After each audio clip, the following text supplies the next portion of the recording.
My cheating ex-wife told the judge that she deserved half of my fortune.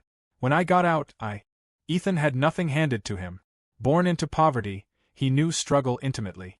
His childhood was defined by scarcity, hand-me-down clothes, food that barely lasted until the next paycheck, and the unspoken rule that dreams were a luxury they couldn't afford. His father worked factory shifts, his mother cleaned houses, and even as a boy, Ethan understood that survival took precedence over aspirations. Yet, even in the thick of hardship, Ethan harbored ambition. He wasn't content with merely scraping by. While other kids played video games or hung out aimlessly, he found solace in sport. Fitness became his escape, his rebellion against the circumstances that sought to define him. It wasn't just about looking strong, it was about proving to himself that discipline and effort could shape reality. But drive alone wasn't enough. At 18, with no college prospects and no safety net, Ethan had to carve his own way. He worked every job he could find: construction, waiting tables, even janitorial work, anything that kept money coming in. Every spare dollar went into his passion: weightlifting, nutrition, and learning the science behind body transformation. He spent nights reading fitness manuals, watching training videos, absorbing everything he could. By 22, Ethan decided he was done working for others. He wanted to build something of his own. But ambition without capital is a cruel joke. He had no investors, no inheritance, no fallback plan. Just an idea and an unrelenting work ethic. The first gym was a testament to his grit. He rented a rundown space in a neglected part of town, cheap because nobody else saw potential there. The floors were cracked, the walls peeling, the plumbing unreliable. But to Ethan, it was the foundation of something greater. He worked alone, renovating with his own hands, hauling equipment piece by piece, scouring online marketplaces for second-hand machines. Money was a constant nightmare. He maxed out credit cards, took small loans, and sacrificed every comfort. His diet consisted of cheap protein sources: eggs, canned tuna, rice, whatever kept him fueled. He slept on the gym's floor because rent for an apartment was a luxury he couldn't justify. His social life vanished. There were no nights out, no vacations, no celebrations. Just work. Work until exhaustion, sleep for a few hours, then work again. The early months were brutal. Days stretched into 18-hour shifts. He was the trainer, the cleaner, the receptionist, the marketer. He personally handed out flyers on the streets, desperate for clients. Some laughed at him, some ignored him, but a few listened. And those few became his first members. Ethan didn't just train them, he transformed them. His results spoke louder than any advertisement. One client brought another, then another. Word spread. The once empty gym started filling up. It was slow, agonizing growth, but growth nonetheless. By 25, he had enough traction to expand. He reinvested everything, opening a second location. This time, he wasn't just surviving, he was building. The second gym was bigger, better equipped, and in a more prominent area. His brand began taking shape. But success brings new challenges. With more business came more responsibilities. Hiring staff, managing finances, handling customer service. It was a whole new battlefield. Mistakes were costly. A dishonest manager nearly drove his second gym into bankruptcy. Ethan had to fire his entire staff and start over. He learned the hard way that trust had to be earned, not given freely. Still, he pushed forward. He diversified. A supplement line was the next logical step. He had already built credibility. People trusted his expertise. Selling high-quality protein powders, pre-workouts, and vitamins under his brand made sense. The launch was risky, production costs were high, and the market was competitive. But he knew his audience. He wasn't just selling products. He was selling a lifestyle, a philosophy of discipline and transformation. It worked. His following grew. His name carried weight in the fitness community. By the time he hit 30, he wasn't just running gyms, he was managing an empire. Real estate investments followed. Buying commercial spaces instead of leasing allowed him to control costs, increase profits, and secure his foothold in the industry. At 32, Ethan hit a milestone, a net worth of $3.5 million. It was surreal.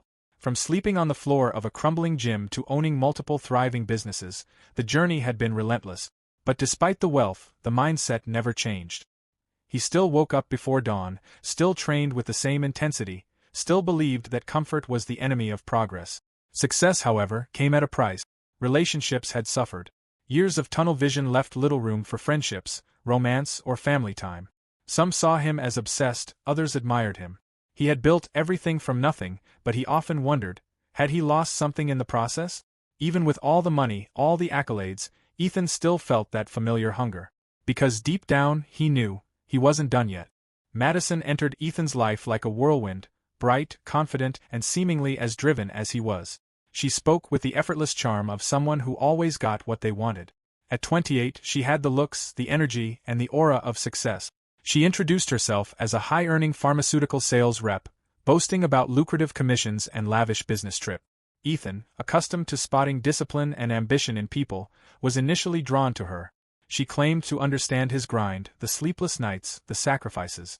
She admired his work ethic and constantly told him how inspiring he was. That kind of admiration was something he wasn't used to hearing, and it was intoxicating. But from the start, there were cracks in her story, small, almost imperceptible at first. She spoke in sweeping generalities when discussing her work, dodging specific details about her job. When he asked where she went to college, her answers shifted. First, it was one school, then another. When pressed, she would laugh it off and change the subject. The first real red flag appeared when she moved in. They had only been dating for a few months when Madison lost her job. There was no warning. One day, she was talking about work as usual, and the next, she was devastated, claiming her company had been downsized.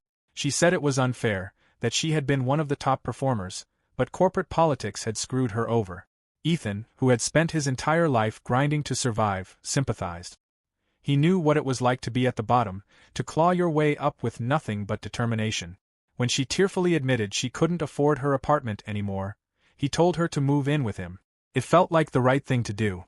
She had supported him emotionally, told him how amazing he was. How could he turn his back on her? Then the spending started. At first, Ethan didn't question it. Madison had always been flashy, designer bags, expensive perfumes, high-end skincare routines. But before long, her purchases became excessive. She justified them as investments in her next career move. When she decided to pivot to becoming a fitness influencer, she needed high-end athleisure, a top-tier camera, and the newest iPhone for content creation. It's an investment, she would say. You have to spend money to make money. Ethan, who had built his empire on sheer willpower, struggled to understand why she wasn't making progress. She had the resources, the time, and his full support, so why wasn't anything happening? She posted a few photos, some workout videos, but engagement was low. Weeks passed. Then months. Excuses piled up. The industry was oversaturated, the algorithm was against her, people just didn't understand her brand yet. Before long, the fitness influencer dream was abandoned, and Madison pivoted again. This time, she was going to be a business consultant. She had learned so much from watching Ethan build his empire that she was ready to coach others on success. She bought an expensive laptop, enrolled in overpriced online courses, and announced her new venture with grand enthusiasm. But she had no clients, no experience, and no real plan.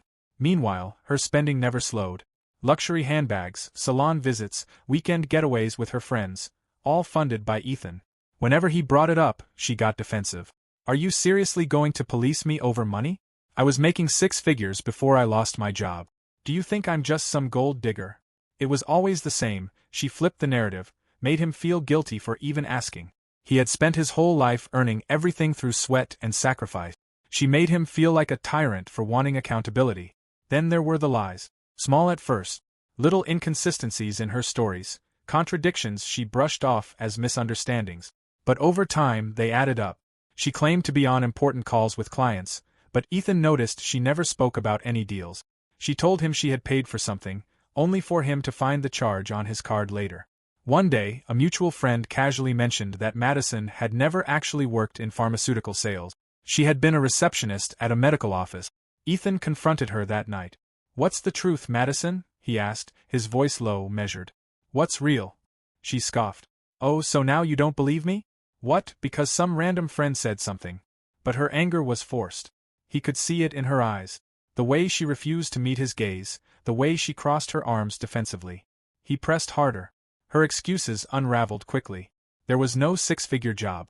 No elite career. She had bounced from one low-level job to another, always living just above her means, always relying on the generosity of others. When she met Ethan, she saw more than just a relationship, she saw security. Still, she didn't admit to using him. She played the victim, crying about how hard things had been, how she never meant to deceive him. Ethan, ever the problem solver, didn't throw her out immediately. He gave her a chance to change, to prove herself. But people don't change unless they want to. A week later, he found messages on her phone. She had been venting to her friends about him, mocking his discipline, his work ethic, his obsession with money. "He's so uptight," one text read. Like, relax. What's the point of having millions if you don't enjoy it? Another message was worse. "I swear, I'm just gonna marry him and take half. Then I won't have to listen to his lectures about earning things ever again." Ethan stared at the screen, feeling the weight of every sacrifice he had made. Every hour he spent sleeping in his gym, every meal he had skipped to save money, every moment of loneliness he had endured building his empire. All so someone like Madison could waltz in and mock him behind his back. She came home that night to find her bags packed. "What the hell is this?" she snapped, looking at the suitcases. Ethan didn't raise his voice. He didn't argue. He simply held up her phone, the incriminating messages still on the screen. Her face drained of color. For the first time since he had met her, Madison was speechless. "Get out," was all he said. She tried to backtrack, to spin another web of lies, but it was over. As she walked out, she turned back one last time. "You're gonna regret this, Ethan. I swear." He didn't respond. The door closed behind her, and for the first time in months, the house was silent. Peaceful. He had built his empire from nothing. And no one, especially not Madison, was going to take it from him. Ethan had always been meticulous about his business. He had built everything from the ground up, clawing his way from poverty into wealth through years of sacrifice and relentless discipline. He wasn't about to let emotions cloud his judgment, especially when it came to something as serious as marriage. So, when things with Madison progressed to the point of discussing marriage, he made it clear. There would be a prenup. It wasn't a suggestion, it was a requirement. Madison reacted exactly how he feared she would. "You're planning for divorce before we're even married?" she shrieked, eyes wild with fury. "That's what this is, isn't it? You don't trust me." Ethan remained calm. He had expected this. He had seen it before. People who equated financial protection with betrayal. "It's not about trust," he explained, voice measured. "It's about being responsible. I've spent my entire life building this. I can't risk losing it if things don't work out." But Madison wasn't interested in logic. She stormed through their house, knocking over a chair for emphasis, throwing her arms in the air like she was the one being wronged. "You think I'm some gold digger?" she spat. "Like I'm just here for your money?" Ethan didn't answer. Because the truth was, deep down, he was starting to wonder. She kept the fight going for days. Every conversation turned into an attack. She accused him of being cold, heartless, obsessed with control. She weaponized emotions, painting herself as the victim in a grand betrayal. "You don't love me," she said one night, voice shaking with forced tears. "If you did, you wouldn't do this to me." But Ethan knew love and business didn't mix. Love didn't pay the bills. Love didn't stop someone from emptying your accounts and walking away with half of everything you had spent your life building. Eventually, after days of endless arguments, she gave in, but not without extracting something in return. The prenup was signed, but not without negotiation. Madison secured a one-time $50,000 payout upon divorce, plus minimal spousal support, enough to maintain some comfort but not enough to touch his empire. She acted like she was doing him a favor, signing the papers with an exaggerated sigh, rolling her eyes as if the whole thing was beneath her. "You're lucky I love you," she muttered, shoving the pen across the table. Ethan wasn't sure if that was true. Marriage changed nothing, except her spending. Almost immediately after the wedding, Madison's expenses exploded. At first, Ethan didn't notice. The occasional shopping spree, a few spa days, nothing he couldn't afford. He wasn't stingy. He had no issue with her enjoying life. But Madison didn't just enjoy life, she devoured it. Her definition of enjoyment meant dropping $7,000 on handbags in one afternoon, spending $3,500 on a spa membership, and booking weekend getaways at five-star resorts on a whim. She hired a personal shopper, paid for energy healing sessions, and signed up for luxury fitness classes she barely attended. Their monthly expenses ballooned to $23,000 on her spending alone. Ethan, ever the businessman, finally sat her down. "This is getting out of control," he said, sliding the credit card statements across the table. Madison glanced at them lazily, then back at her phone. "Relax," she scoffed. "You're making millions. What's the point of all that money if we can't enjoy it?" He clenched his jaw. That was the problem. "This isn't ours," he said, trying to keep his frustration in check. "This is what I built. You weren't there when I was sleeping on a gym floor. You weren't there when I had nothing." Madison snapped her head up, eyes flashing with anger. That's disgusting, she hissed. I'm your wife. Your success is ours. I support you. That means I deserve to share in it. Support? Ethan nearly laughed. She wasn't there at 4 a.m. when he was grinding in the gym. She wasn't there when he was drowning in debt, fighting to make payroll, skipping meals to reinvest every cent into his business. But now that everything was built, now she was entitled to it? He tried to set boundaries, limiting her access to business accounts, putting restrictions on credit card spending. That only made things worse. Madison threw tantrums, crying about how he was treating her like a child. She called him controlling, paranoid, untrusting. What's next? You're going to put me on an allowance like a teenager, she sneered one night. When Ethan refused to budge, she found ways around him. She started borrowing money from joint accounts, using manipulation and guilt to squeeze extra cash out of him. If he questioned it, she played the victim. I feel so trapped, she'd whisper dramatically. Like I have no control over my own life. Control? Ethan wanted to laugh. He had built his empire with blood, sweat, and tears. Meanwhile, Madison's only struggle was deciding whether she wanted the black Chanel bag or the white one. One day, he received a call from his accountant. You need to take a look at this, the man said, voice tense. Ethan opened his financial reports, scrolling through transactions. That's when he saw it. $23,000 in a single month. All on her. That was it. That was the breaking point. That night, Ethan walked in on Madison lying on the couch, draped in a silk robe, scrolling through her phone. We need to talk. She barely looked up. Ugh. What now? Ethan dropped the financial report in front of her. Her expression didn't change. Oh my God, Ethan, are you seriously doing this again? She sighed, rolling her eyes. Yes, he said, voice sharp. Because this is insane. She sat up, arms crossed. You're acting like I'm bankrupting you. You make millions. It's not a big deal. It is a big deal when you spend like money grows on trees. You don't contribute anything, Madison. Nothing. She gasped, like he had slapped her. That's cruel. That's the truth, he fired back. Tell me, what do you actually do all day? She hesitated. Exactly, he said. You don't work. You don't build anything. You just spend. Her lips curled into a smirk. So what? You gonna divorce me over some shopping? Ethan didn't answer right away. He just looked at her. Really looked at her.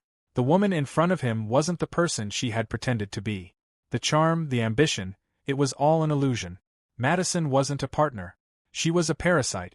And for the first time since meeting her, Ethan realized exactly what needed to be done. He stood up, taking the financial report with him. I'm done, he said simply. Madison's smirk faltered. Done with what? Everything. For the first time, she looked genuinely nervous. You wouldn't, she said quickly. You wouldn't throw your wife away over money. Ethan's voice was calm. It's not about money, he said. It's about who you are. She opened her mouth to argue, to spin another web of lies, but he was already walking away. This time, she wasn't going to talk her way out of it. Ethan had built his entire life on discipline, control, and an unshakable work ethic. But the moment his gym manager stepped into his office, expression tight with unease, he felt something crack deep inside him. There's something you need to see, his manager said, placing a file onto the desk. Ethan exhaled sharply, expecting more financial chaos from Madison's reckless spending. Instead, what he read made his stomach turn. Her name wasn't Madison. Her real name was Megan Carter. He stared at the words, unblinking. She had a criminal record. Credit card fraud. Identity theft. A scam that drained her ex-fiancé of $330,000 before she vanished from his life entirely. Ethan's throat tightened as he flipped through the documents. Her entire backstory, her so-called career in pharmaceutical sales, the job she lost, it was all a fabrication. She had been fired from her last job for stealing company funds. His hands curled into fists. She had lied about everything. The woman who screamed at him for wanting a prenup had been a professional scam artist all along. Ethan forced himself to stay calm. Where did you get this? His manager hesitated. I started looking into her after some weird charges showed up on one of the business accounts. She wasn't supposed to have access, but there was a flagged transaction. Someone tried to transfer money using an old account that had been inactive. I traced the login attempt back to her laptop. Ethan's jaw tightened. She was trying to steal from my business? The manager nodded. That's what made me dig deeper. That's when I found all of this. Ethan flipped to the next page. It got worse.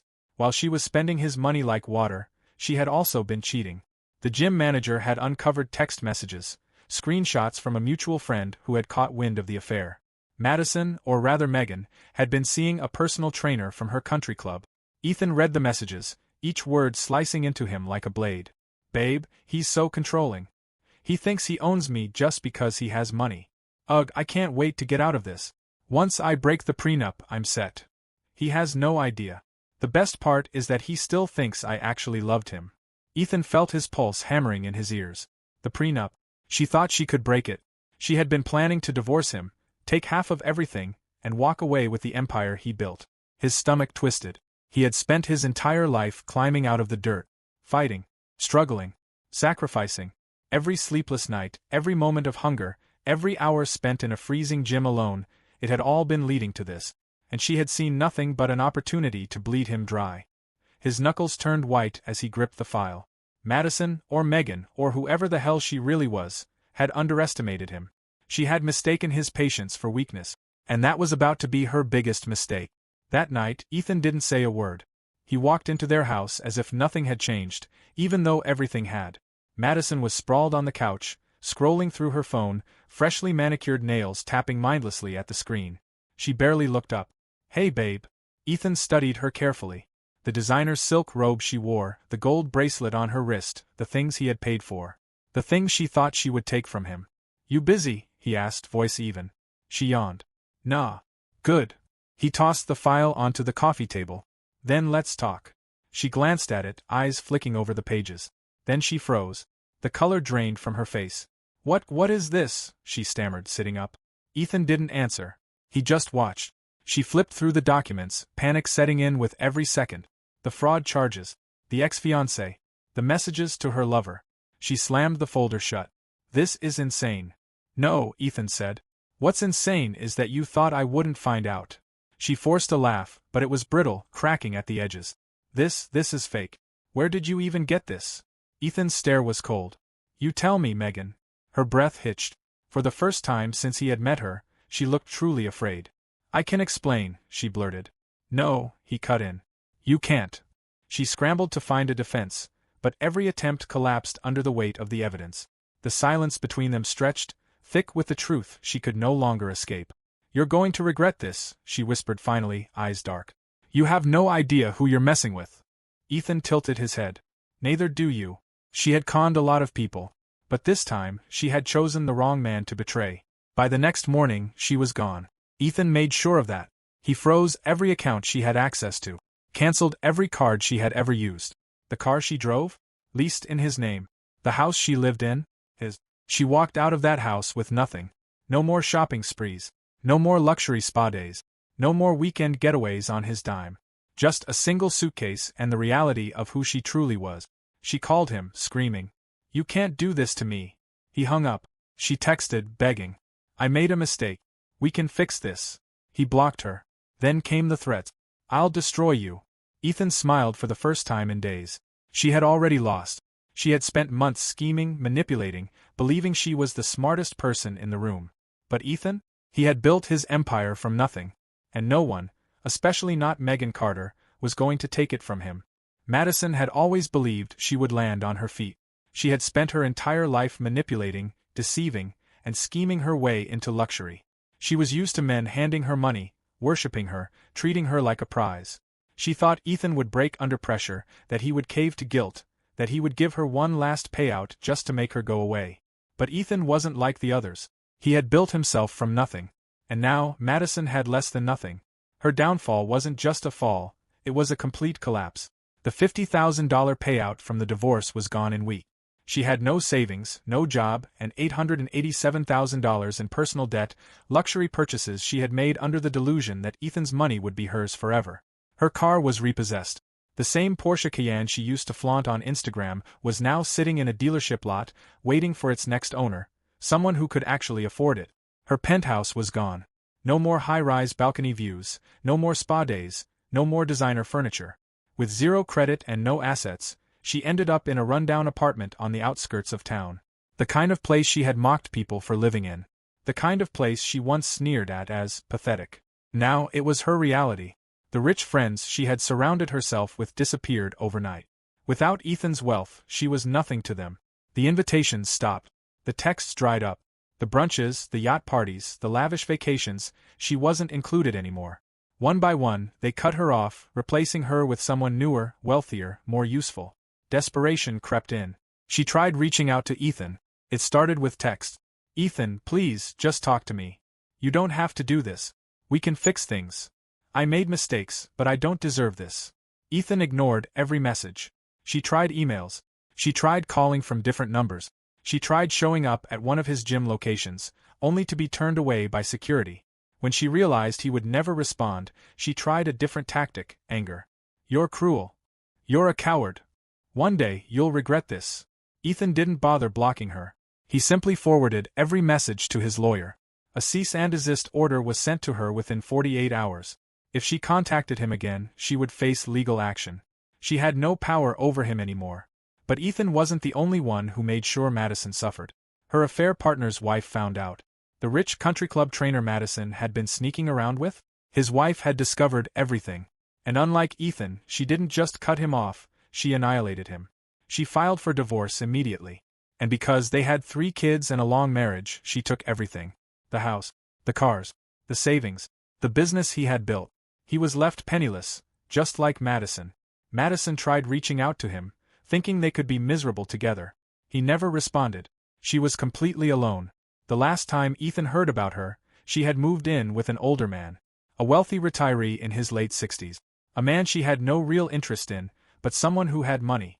Likely her next victim. She had no other options. Ethan didn't care.